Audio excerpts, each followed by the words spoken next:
hands down, one of the most haunted houses I lived in.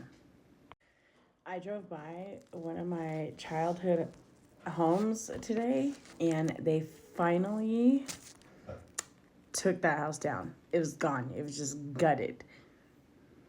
But I wanted to tell you guys a story about it because, I mean, some of you might not believe me and whatever. I don't care. I lived it.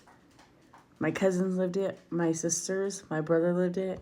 We know that it was real, okay? Now, let me tell you, grilled cheese with mayonnaise instead of butter, the best. Okay, so when I was young, we lived in this 2-story house. It was a really nice house. It had a lot of bedrooms, and in the top story, between my room was like on this side, and my sister's room was like on this side, and then there was like 2 rooms in the middle. But between our rooms, there was a whole crawl space. Well, that crawl space would lead from my room all the way to her room. Thinking about it now, if it were me now, I would never go in that crawl space. I don't know how or why we did it when we were young. So we were like, I was like 10 years old or something when we lived there. We would always hear like this little girl in the crawl space. And we would talk to her through the door. But then when we would open the door, nobody was in there. And it was so weird because it was just like so normal to us. Like, it didn't creep us out. And it was like, we were the family where like the cousins were always together. Like my family, it's a big family, and we were always together. And all of our cousins would always come over to our house, and we had the biggest house and the biggest yard. It had a huge yard. So we had like all the barbecues, like the Easter egg hunts and everything at our house. And we had like picnic benches and stuff out back for all of us kids, right? So all my cousins were always there too. And you know what's crazy? My sister and I, we used to ditch school, and we would stay in that crawl space until after our parents would leave for work, and then we would just come out like nothing. I don't know how we got away with it. Okay, so anyway, so there was this little girl that we would talk to through the door, right? And when our cousins would come over, at first they didn't believe us until we had our first sleepover. And I remember we had bunk beds. So we were on the bunk beds, and they heard the little girl laugh behind the door. We were like telling scary stories or something crazy, and they heard it was like a laugh like that. Okay, this was the first night that all of us kids were left alone, mind you. Our parents all went out. I have no idea where they went. And our oldest cousin, she stayed and watched us. I mean, kind of just monitored us, I guess. Not really watched us because we did our own thing. So that night, we were telling like scary stories and stuff. And then all of a sudden we heard a knock on the door. And we're like, who could be here? So we all go down the stairs, open the door, nobody's there. So we're like, okay, it's our friends ding dong ditching, right? A couple minutes later, we go upstairs, we hear the knock again, go back down there, open the door, nobody's there. Nobody's there.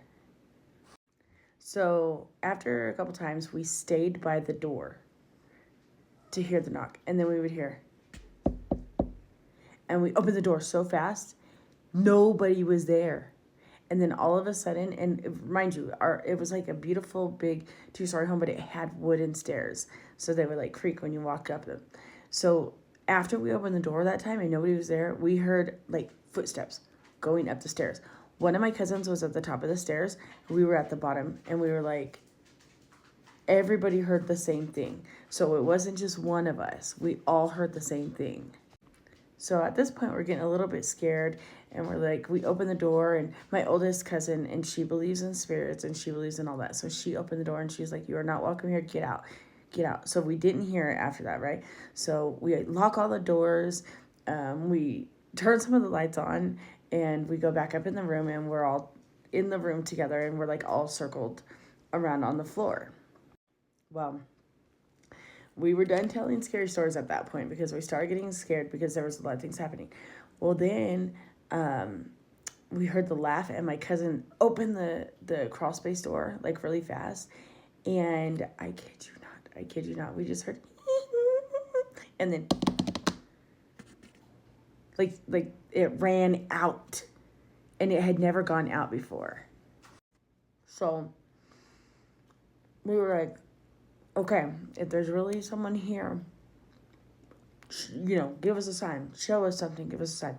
All of a sudden, the bedroom light goes out. It just turns off. Naturally, we all scream, jump on the bed, and like kind of bundle together, right? And then my oldest cousin, she was a tough one. She's like, I'm not scared of you. Get out of our house. Get out of here. Leave us alone. We were never scared of it before. I don't know how or why, but this night, I swear, something was messing with us all night. And then, so then a little bit after that, we hear the on the door again. We were freaked out. We locked the bedroom door. Actually, no. We went down into our parents' room, locked the door, and we didn't come out until our parents came home. They had a big old waterbed, so we just laid on the waterbed. And so many things happened at that house, but that was the first night that it happened with the cousins around. So everybody was like, they heard it. We all heard it together. But what's crazy is that house, after we moved out, nobody ever lived in that house again. I'm not even lying. Believe me if you want, but that was the creepiest house. There were so many more stories there, but nobody ever moved into that house after we moved out. And mind you, that's when I was like 10 years old. And recently, they finally tore down that house. Oh, and also it's crazy because you could see it off the freeway. But there was times you would drive, and we would drive, and I would be like, oh, there's my old childhood home. And it wouldn't be there. And it was surrounded by a bunch of trees, right? I couldn't see it. And then there was other times where it was just right there. There's the house. That was such a haunted house. But isn't that wild that nobody ever moved into it after we moved out? And it just recently got torn down? Crazy. Anyways, if you want more stories of the things that have happened in that house, follow me, like, share, whatever, and I'll give you some more stories because there were some crazy things that happened in that house.